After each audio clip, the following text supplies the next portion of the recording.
வணக்கம். இன்னைக்கு நம்ம நான்வெஜ் சமையல் என்ன பார்க்க போறோம்னா, சூப்பராக நம்ம வீட்லேயும் எக் நூடுல்ஸ் தான் பண்ண போகிறோம். எக் நூடுல்ஸ் எப்படி ஈஸியாக நம்ம வீட்டில் பண்ணலாம்னு சொல்லி பார்ப்போம். அதுக்கு நம்ம இந்த பாத்திரத்தில் தண்ணி பார்த்தீங்கன்னா ஒரு 1.5 லிட்டர் சேர்த்துருப்போம். தண்ணி நல்லா சூடாயிடணும். நல்லா சூடான உடனே ஒரே ஒரு டீஸ்பூன் போல் எண்ணெய் சேர்த்துக்கோங்க. நூடுல்ஸ் பண்ணுறதுக்கு நம்ம இந்த மாதிரி தனியாகவே இருக்குது. அதாவது கொஞ்சம் பெருசாக இருக்கும். சாதாரணமாக இருக்கிறத விட இது கொஞ்சம் பெருசாக இருக்கும். இது வந்து ஒரு பாக்கெட்டை 84 கிராம் 2 பாக்கெட் வாங்கி வச்சுருக்கோம். சின்ன சின்ன பாக்கெட்டு. இதை வந்து இப்போ நம்ம இந்த சூடான தண்ணியில் எண்ணெய் சேர்த்துருக்கோம்ல, அதை 2ஆ ஒடிச்சிட்டு உள்ளே சேர்த்துக்கோங்க.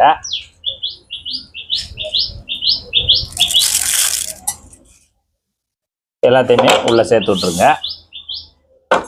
சேர்த்துட்டு அந்த வெந்நீர் நல்லா அமுத்தி விடுங்க. அடுப்பு ஹை ஃப்ளேமில் தான் இருக்குது. இந்த சூடான வெந்நீரில் ஒரு 5 நிமிஷம் நமக்கு இந்த நூடுல்ஸு வெந்து வரணும். 2 நிமிஷம் 3 நிமிஷம்லாம் பத்தாது. ஒரு 5 நிமிஷம்னா தான் நமக்கு நல்லா நூடுல்ஸு இந்த வெந்நிலே வெந்து வந்துடும். நல்லா உப்பி இன்னும் கொஞ்சம் பெருசாக வரும். நூடுல்ஸு ஒரு 5 நிமிஷம் நல்லா வெந்து வந்துருச்சு. இப்போ நல்லா வெந்து வந்த நூடுல்ஸை இப்போ ஸ்டவ் ஆஃப் பண்ணிவிட்டு அப்படியே நம்ம ஜல்லிக்கரண்டியில் அள்ளிட்டு தனியாக அந்த மாதிரி வடிகட்டியில் சேர்த்துக்கலாம். இந்த மாதிரி வடிகட்டியில் நூடுல்ஸ் எல்லாம் எடுத்து போட்டுட்டு அதுக்கு மேலேயும் சாதாரண தண்ணியை ஊற்றி விட்டுருங்க. அப்படின்னா தான் நமக்கு அந்த பிசுபிசுப்பு இல்லாமல் வலுவழுப்பு இல்லாமல் இருக்கும். சாதாரண தண்ணியை ஒரு சொம்பு மட்டும் அப்படி பரவலாக மேலே ஊற்றி விட்டுருங்க. இப்போ சாதாரண தண்ணியை நல்லா பரவலாக மேலே ஊற்றி விட்டுட்டு இதை அப்படியே எடுத்துகிட்டு வந்து ஒரு அகலமான தட்டில் போட்டு நல்லா உலர விட்டுருங்க. நல்லா உலர்ந்த பொலுன்னு இருக்கட்டும். அடுத்து நூடுல்ஸ் பண்ணுறதுக்கு இந்த மாதிரி ஒரு பெரிய கடாயை எடுத்து அடுப்பில் வச்சுட்டு இதில் ஒரே ஒரு டேபிள் ஸ்பூனு எண்ணெய் சேர்த்துக்குவோம். எண்ணெய் சூடானோடனே ஒரு 5 முட்டை நம்ம உடச்சி வச்சுருக்கோம் அந்த பவுலில், அதை உள்ளே சேர்த்துக்கலாம். முட்டையை நம்ம பொரிச்சு எடுக்கணும். இப்போ முட்டையை நம்ம வந்து இந்த எண்ணெயிலே பொரிச்சு எடுக்கணும். நல்லா கலக்கி விட்டுட்டு முட்டையை பொரிச்சு எடுத்துடலாம். இப்போ இந்த முட்டையை பொரிக்கும் போது நம்ம எதுவுமே சேர்க்க வேண்டாம். அடுத்தடுத்து நம்ம மசாலா சேர்க்க போகிறோம். அதனால் வெறும் முட்டையவே பொரிச்சு எடுத்துடலாம். இப்போ முட்டை நல்லா இந்த அளவுக்கு பொரிஞ்சிருச்சு. இந்த அளவுக்கு நல்லா பொரிஞ்ச உடனே இதை அப்படியே ஒரு தனியாக தட்டில் மாற்றி எடுத்து வச்சிடலாம். அடுத்து ஒரு டேபிள் ஸ்பூனு எண்ணெய் சேர்த்துக்குவோம். அந்த கடாயில் எண்ணெய் சூடாகி வரட்டும். எண்ணெய் சூடானோடனே 100 கிராம் வெங்காயம், ஒரே ஒரு வெங்காயம், பெரிய வெங்காயம் நீட்ட வாக்கில் வெட்டி வச்சுருக்கோம். அதை நம்ம உள்ளே சேர்த்துக்கலாம். அதோட சேர்த்து இஞ்சி ஒரு விரலளவு எடுத்து நல்லா பொடுசாக முனிக்க வச்சுருக்கோம். பூண்டு ஒரு 4 பல் பூண்டை நல்லா பொடுசாக முனிக்க வச்சுருக்கோம். அதே நம்ம உள்ளே சேர்த்துக்கலாம். நீங்கள் இந்த இடத்துல கொஞ்சமாக இஞ்சி பூண்டு பேஸ்ட்டாக சேர்க்கறனாலும் சேர்த்துக்கலாம். அடுத்து பார்த்தீங்கன்னா 2 பச்சை மிளகா நல்லா குட்டியாக வெட்டி வச்சுருக்கேன். அதையும் உள்ளே சேர்த்துக்கலாம். சேர்த்துட்டு ஒரு பரட்டி விட்ருங்க.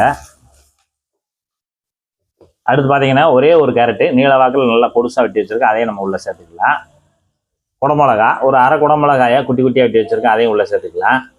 அடுத்து பார்த்தீங்கன்னா ஒரு 100 முட்டைக்கோசை நல்லா நீள வாக்கில் வெட்டி வச்சுருக்கேன். அதையும் உள்ளே சேர்த்துக்கலாம். சேர்த்துட்டு நல்லா பரட்டி விடுங்க. இந்த இடத்துல ஒரு 1/4 டீஸ்பூனு தூள் உப்பு சேர்த்துக்கோங்க. நம்ம இந்த காய்கறிக்காகவும் அந்த முட்டைக்காகவும் மட்டும் இந்த இடத்துல சேர்த்துக்கோங்க. மற்றபடி நம்ம மசாலில் ஏற்கனவே உப்பு இருக்கும். நம்ம அடுத்து மசால் போடும்போது அது சரியாக இருக்கும். காய்கறியெல்லாம் நமக்கு ஒரு பாதி அளவுக்கு வந்தால் போதும். இப்போ இந்த அளவுக்கு வதங்கினோடனே ஒரு 2 டீஸ்பூனு நூடுல்ஸ் மசாலா சேர்த்துக்கலாம். இது எல்லா இடத்துலையும் கிடைக்கிது. அதனால் அந்த மசாலா ஒன்று வாங்கி வச்சுக்கோங்க. அதையும் 2 டீஸ்பூன் உள்ளே சேர்த்துட்டு நல்லா காய்கறியோடு வதக்கி விடுங்க. அவ்வளோ அந்த அளவுக்கு பரட்டி விட்டுட்டு அடுத்து ஒரே ஒரு டீஸ்பூனு சோயா சாஸு, ரொம்ப ஊற்றிட வேண்டாம். 1 டீஸ்பூன் போதும் நம்ம எடுத்துருக்க அளவுக்கு. அடுத்து பார்த்தீங்கன்னா டொமேட்டோ சாஸு ஒரு 2 டீஸ்பூனு.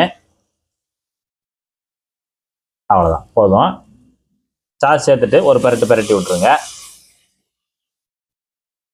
ஒரு பரட்டி விட்டுட்டு இங்கே முட்டை பொரியல் ரெடி பண்ணி வச்சுருக்கோம். அந்த முட்டை பொரியல் நம்ம உள்ளே சேர்த்துடலாம். அப்படியே ஒரு தடவை கலந்து விட்ருங்க.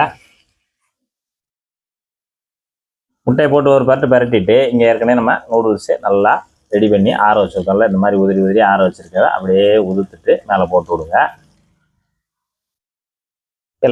நூடுல்ஸை சேர்த்துட்டு அப்படியே நல்லா இந்த முட்டை பொரியல் நம்ம போட்டிருக்க மசாலா எல்லாம் மிக்ஸ் ஆகிற மாதிரி அப்படியே பொலுன்னு நல்லா மிக்ஸ் பண்ணி கொடுங்க. இது போல்